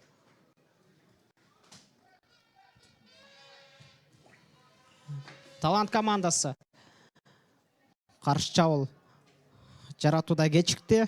Алайда бир чабуул жасап көрүүгө ашыгып барууда. Тереңге чыгарып берүү. Сол тараптан Рыскелди Артыкбаев. Жок, Динмухамед Талайбеков топко жетти. Алдамчы аракеттер. Борборго кайрадан узатуу. Азиз Сыдыков.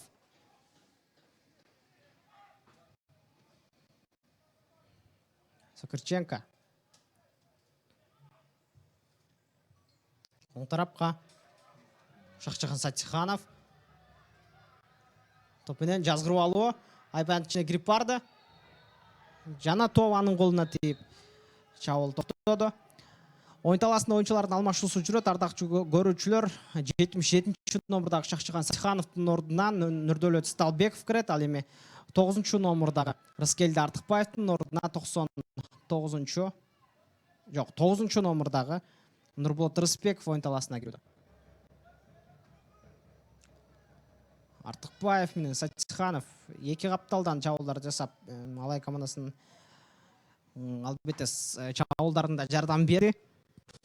Эми бул мүмкүнчүлүктү Нурболот Рыспеков менен Нурдөлөт Сталбеков алышты. 77-ci номердеги Шакчахан Сатиханов ордуна 7-ci номердеги Нурдөлөт Сталбеков оюнга кирди. 99-чу Таняга Сакченко оңго. Юрий Синицкий. Артюк Антон Полевтен ашып озу өтөн жок.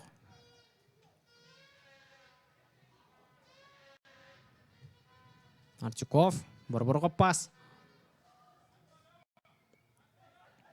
Абдукаимов солго.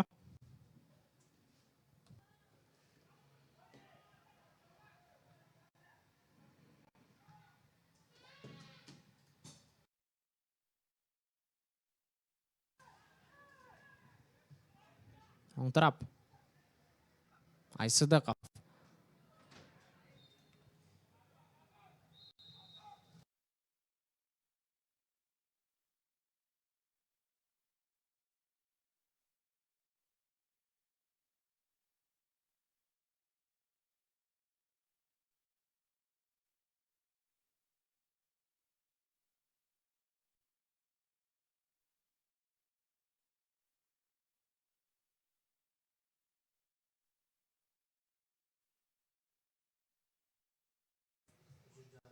Сакарченко. Оңго. Сталбеков чалга чыкты. Жана дарбазага сокку. Гол жок. Гол кирген жок, ардактуу көрүүчүлөр. Сталбеков жаңган оюн таласына түшүп, өтө бир кооптуу эпизодко туш болууда. Жана бул мүмкүнчүлүктү тилекке каршы пайдалана албады. Топ дарбазанын кайсы тарабынан жорголуп өтүп кетти.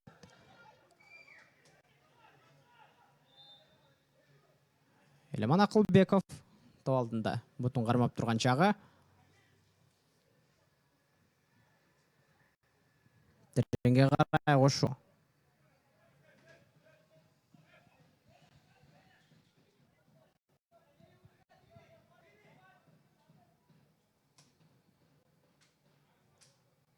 Артюков.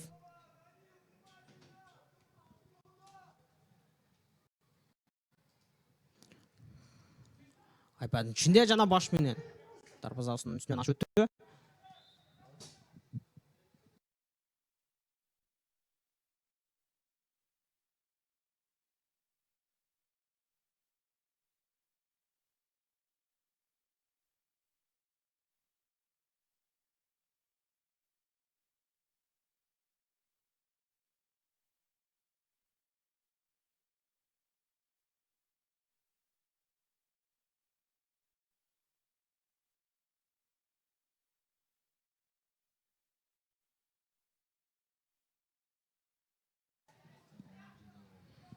Надырбек Ибрагимов баш менен ойноду.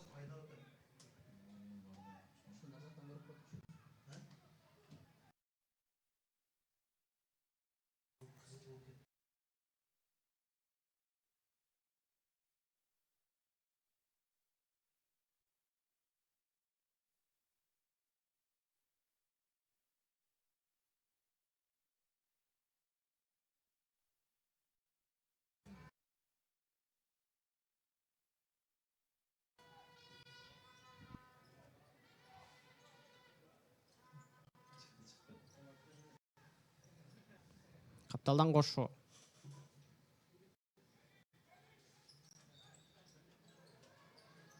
Oyun erejesi bozuldu.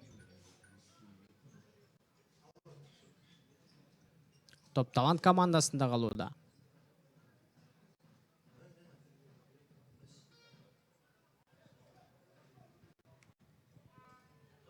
Arlenbek Solov. Апанын ичине киргизип берүүнү аткарат. Жок, дарбазага сокку болду бул. Кооптуу учур. Дастан Албеков өз жайында. Күндүн батканага тоскоолук болгон жок. Керемет озуп баруудан кийин Талант командасы чабуулга чыгып барууда. Жана кооптуу сокку дарбазага кийинки соккуну жолдош керек. 7-номердагы Сулейман Жумабеков кандай мүмкүнчүлүктү жокко чыгарууда. Мыкты кирип аткарган болчу. Азимбек Алымбеков соккусу дагы өтө керемет. Дастан Албековго тийди. Анда чыккан топту тилекке каршы Сулейман Жумабеков жыйынтыктап кое албай калды. Оңдон кайра чабуул. Жумабеков. Жок, Азимбек Алымбеков бул.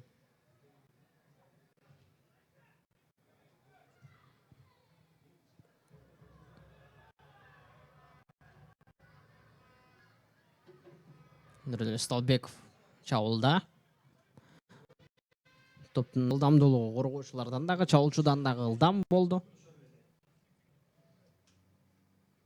Принц Коблах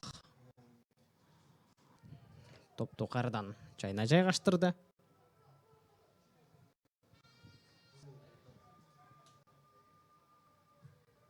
Тереңге кошуу. Кайрадан оюн эрежеси бузулууда.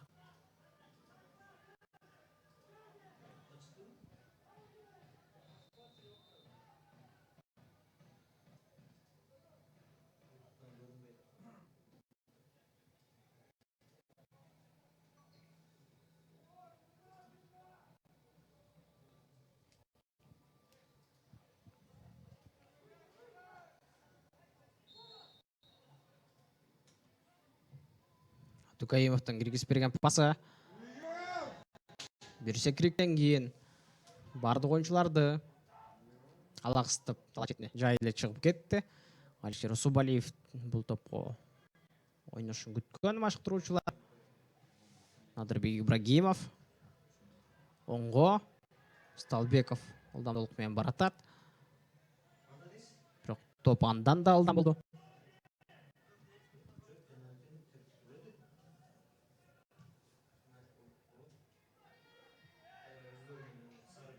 Коблах өнөктөшкө.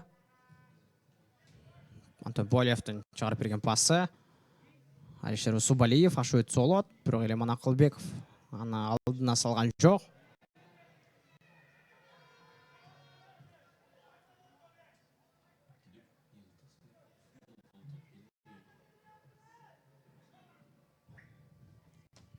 Надырбек Ибрагимов.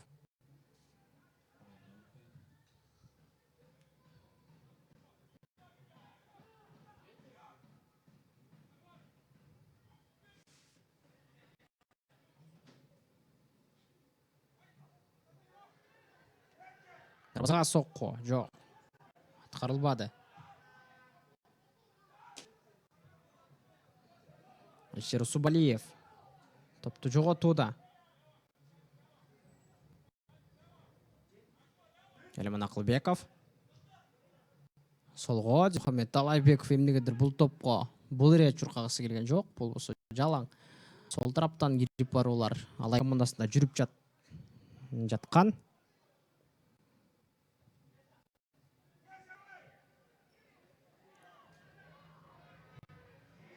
Дарбазага сокку.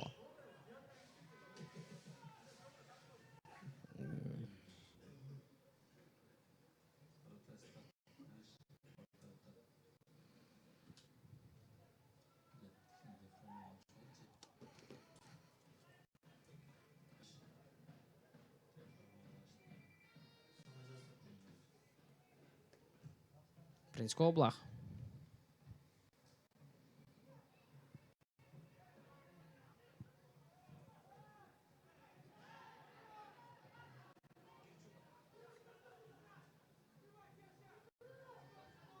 Талант командасы чабуулда. Дарбазага сокку.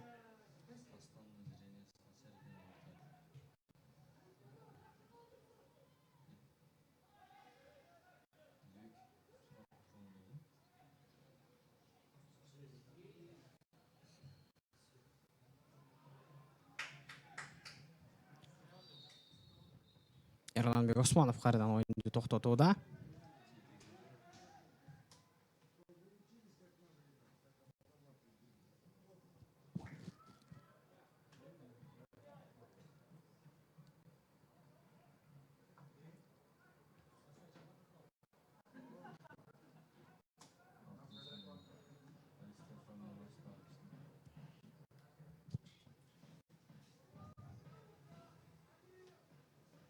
Тереңге кошуп берүү.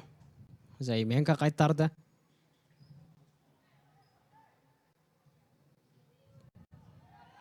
Оюн эрежеси бузулду. Жок, Эрланбек Осмонов бул учурда эч кандай баалабады.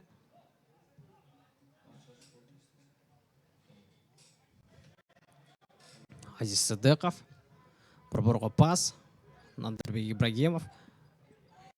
Юрий Синицкий өткөрүп берген эле. Мухаммед Талайбеков.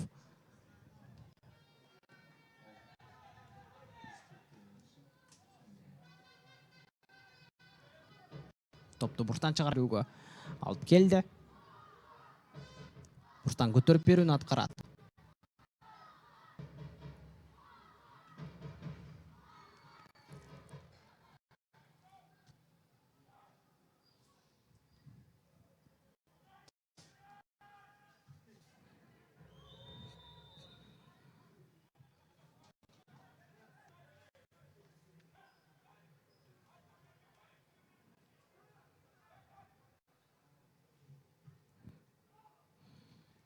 Займенко ол Сыдықовта мүмкіншілік бар, бірақ үш қорғаушының арасында қалуда. Нүктешке қалтырып берді, соққы келдек талант болуынан қорғаушыларға тиіп қайтты. Ойын ережесі бұзылды, бірақ қалсын ашқырығы жаңарғандан кейін отандаштар бір-бірімен тірешіп кетішуді. Қағылышып кетішуді. Надырбек Ибрагимов болса, Ерланбек Османовтан жоқ жайдан сарайып қағазын өзіне іштеп алуда. Әлбетте, ашықша сөз, ашықша жүк.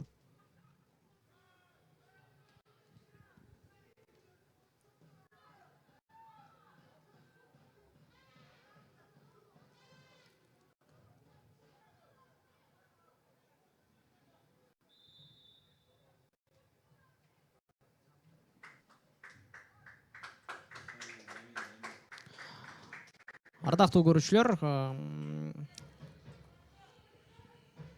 талант командасы ойыншыларын алмашысын жүргізуді.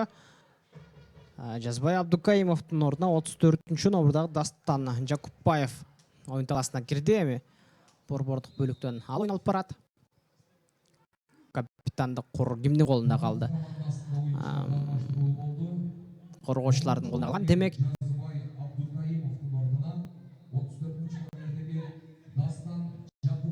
сол қапас өткен жоқ.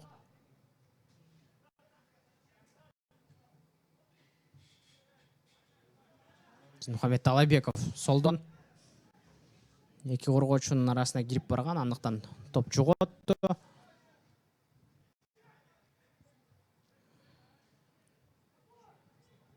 Надырбек Ибрагимов топ менен бір-бірға пас. Юрий Синицкий үшінші рет ұшындай пас беруді. Бірақ апсайт авалы бұл рет.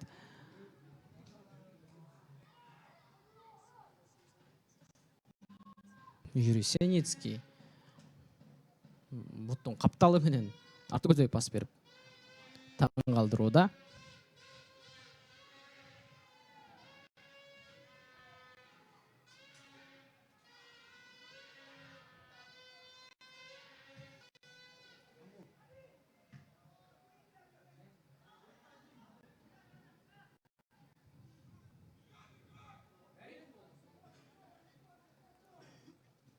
Ибрагимов.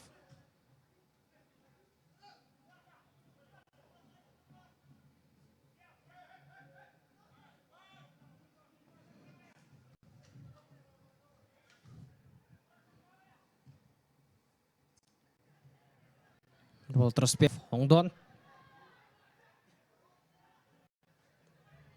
Мықты пас. Рыспеков жана киргизип берди. Дарбазага соққы Юрий Синицкийден. Жоқ. Ешкімге тиме шықты деген шешім шықты.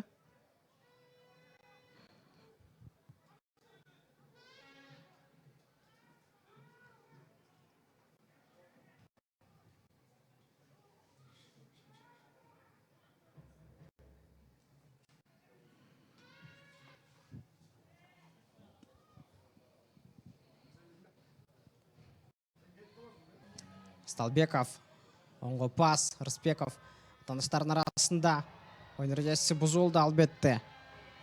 Айыптауы бар.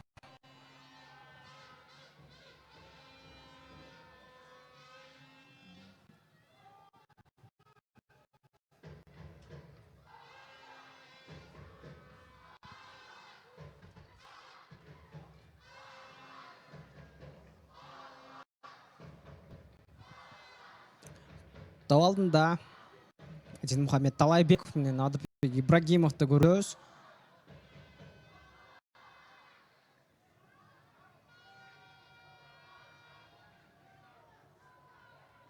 Надырбек Ибрагимов демек топты Динмухамед Талайбековқа ишеніп тапшырып кетті.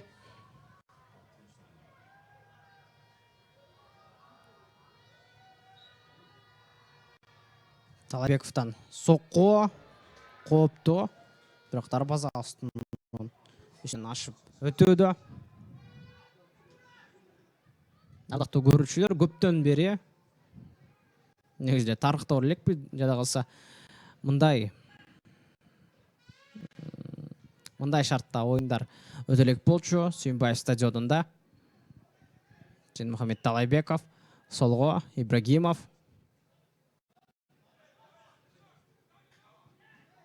Мына Ақылбеков.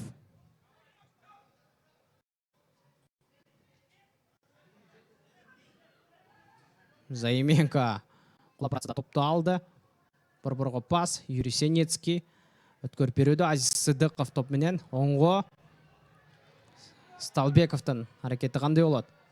Солға лайықташтыруда. Жана дарбазаға соққы Принц Коблақтың қолына келіп түшуді. Нұрдәлет Сталбеков. Демек, жауапкершілікті өз мойнына алып, намытып жалға барып, соққы жолдығыны дәреметі жетет екенін көрсетті. Бұл үшірді осы ойын режесі бұзылуда. Таланттың ойыншыларына қаратта 21-ші нодағы Азимбек Алымбековты бұттан тепкен Надырбек Ибрагимов болды.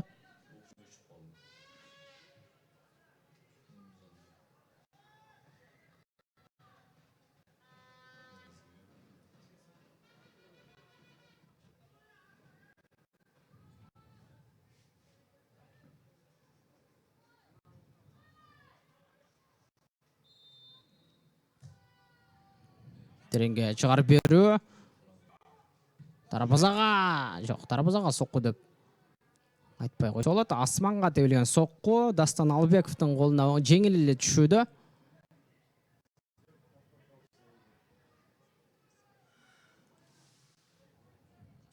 Топ оң тарапта.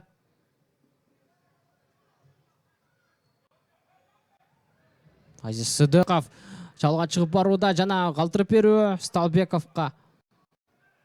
Нұрболат Рысбеков. Топ Келдебек Талантбекұлының бұтында.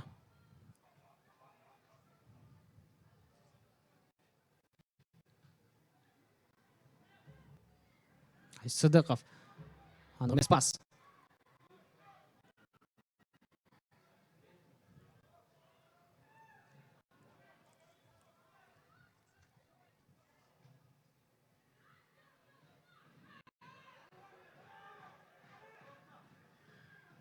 Оңға қарай пас.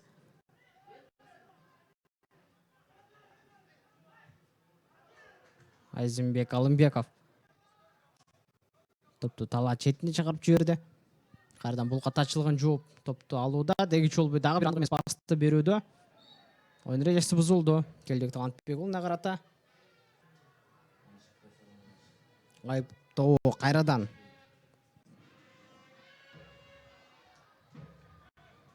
Алай командасында Елеман Ақылбеков топ менен.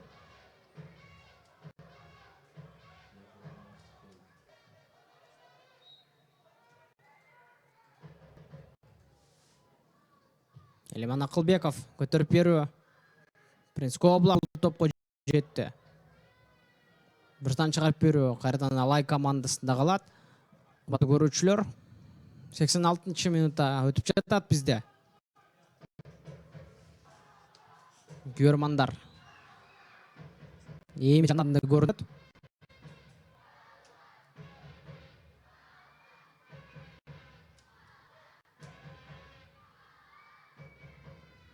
Екінші қатқа көтеріп беру. Принц Коблақ арадан қайтаруда бұл топты. Оңғығай пас бұй. Владимир Заименко тарауынан.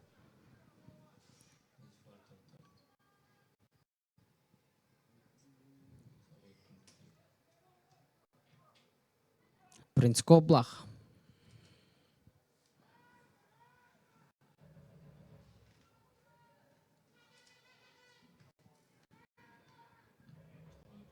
Оңғы тамай пас. Динмухамед Талайбеков бұл пасты коргоочу жеткиче пайдаланып кетти жана өзү чабуулга чыгып барып өнөктөшкө узатып берүүдө Юрий Сенецкий бул топту дагы тилекке каршы иштей алган жок.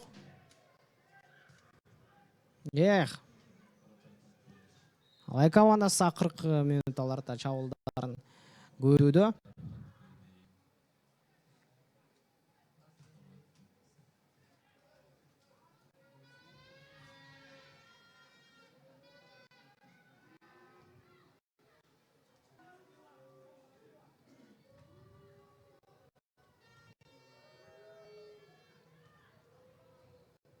Топту кайдан дарбазага кошуп берүү.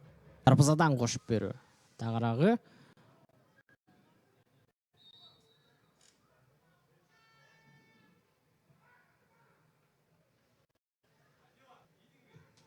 Коблактын кубаттуу тепкен пасы алдыга чыкты. Чабуулда талант. Бул ортодо болсо таланттын оюнчусу оюн талаасында кулап жатат.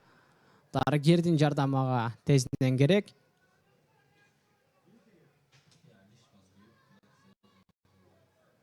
Ал эми ардактуу көрүүчүлөр, Алай командасында оюнчулардын алмашуусу жүрүп, Азиз Сыдыков оюн талаасынан чыгып, анын ордуна Уланбек Сулайманов кирүүдө. Сыдыков оюндун экинчи бөлүгүндө оюн талаасына кирген. Жараты барбы? Эмне себептен оюн талаасын кайра таштап жибергендигин кийин оюндун акырында машыктыруучунун өзүнөн угуп көрөбүз. Ал эми назарыңыздарды оюн талаасына бура турган болсок, Алай командасы оюнчуларды алмаштыруу болду. 8 номердеги Азиз Сыдыковдун Алишер Усубалиев оюн талаасында Жарат менен жатат, ал дарыгердин көмөгүн алууда.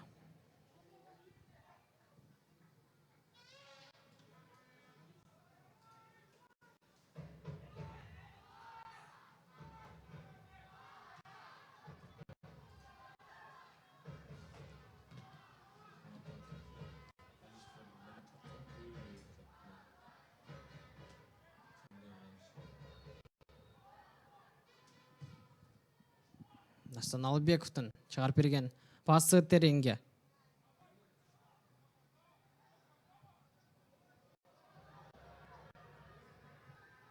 Экинчи катка кошуп берүү. Коргоочулар чыгарышууда. Жана кымбаттуу көрүүчүлөр,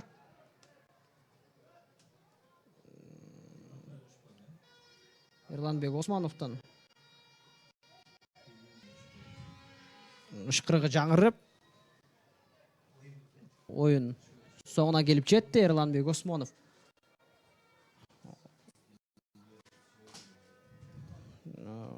кошумча убакыт кошуп берген жок. Албетте мындай шартта оюн болбосун эске алды, эмне себептен мындайга чечимди чыгарды түшүнүксүз. Бирок жалпы бүгүнкү өткөн оюн тууралуу кеп кыла турган болсок, конок команда албетте сапаттуу керемет ой көрсөтүп, атаандаштын үйүндө жакшы беттеш кура алышты. Ал эми Алай командасы бүгүн өз үйүндө упай, 2 упайды жок. Алай командасы бүгүн өз үйүндө болгону 1 упайга жетишүүдө. Эгерде жеңишке жетсе 3 упай алмак. Демек, турнирлик жадыбалда Алай командасы 31 упай менен экинчи орунда калды. Талант командасы дагы 6-чы орунду камсыз кылып калышууда. Сиздердин кызматыңыздарда Кыргыз спорт ТВ каналында мен Улукбек Салиулу болдум. Түз эфирден собай туруңуздар. Оюн тууралуу пикирди команда машыктыруучуларынан сиздер менен чогуу угабыз.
эмне жетишкен жок деги эле бүгүнкү оюндагы жеңишке ошолор боюнча жалпы айтып кетсеңиз. Биринчиден эми айта кетсем, ал шарт эле бизге эч кандай жок. Өзүбүздүн момент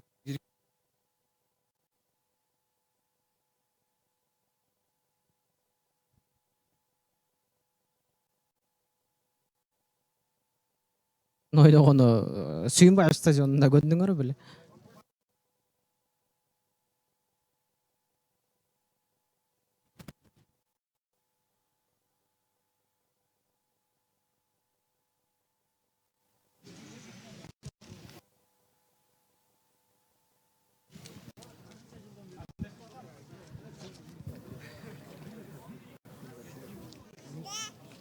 Микрофон таркай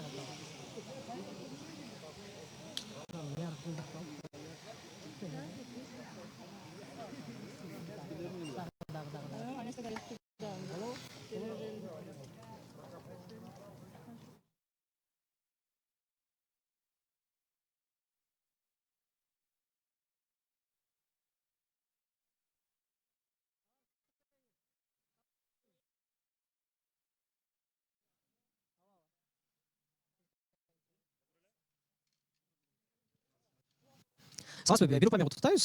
Кантке мен да конок болуп ойнодуңуздар бүгүнкү оюн талаасында.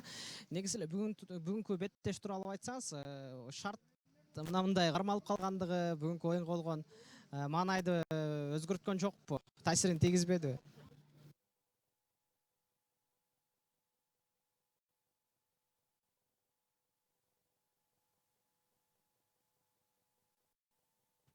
Эми көп аябай влияние берди оюнчуларга. Биз болсо башында болсо разминка кылып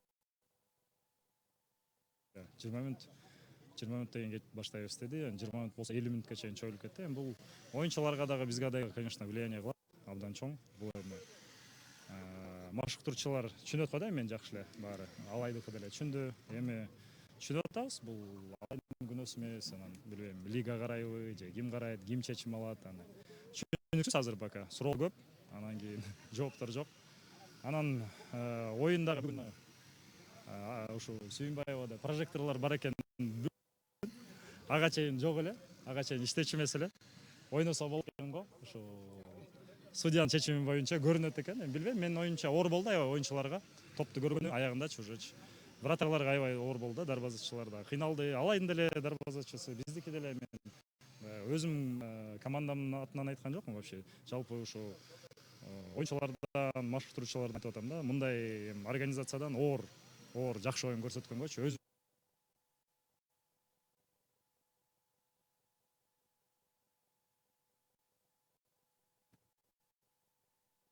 оюнда өтө некачественный болду го деп ойлойм да. Анан кийин жана түшүнүксүз момент эми эле ал пенальтини койду, отмена кылды, боковой болсо бияктан көрүп эметиптир, ал макул, андай болот эми.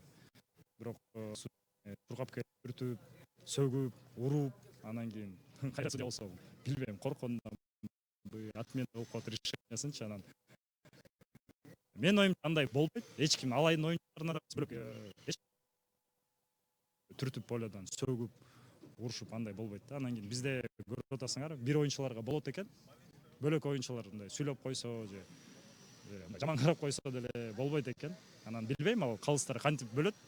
Мындай оюнчулар болот, мындайлар болбойт деппи, же алайдын оюнчуларында болот, таланттуу болбойт деппи.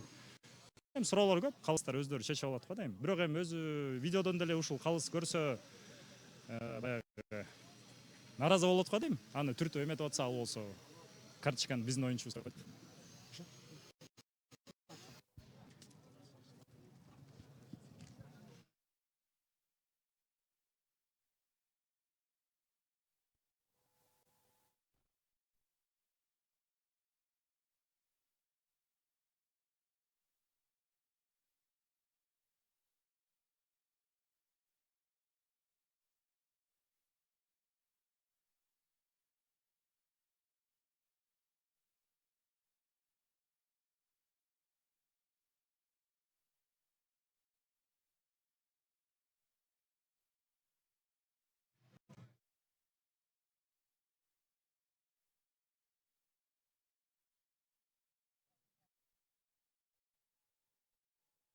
бетеш тууралуу пикириңизди уксак, оюн кечигип башталганы бүгүнкү оюндун жүрүшүнө таасирин тийбедиби? Ушул таасири тийди балдарга. Бирок балдарга айтканыбыз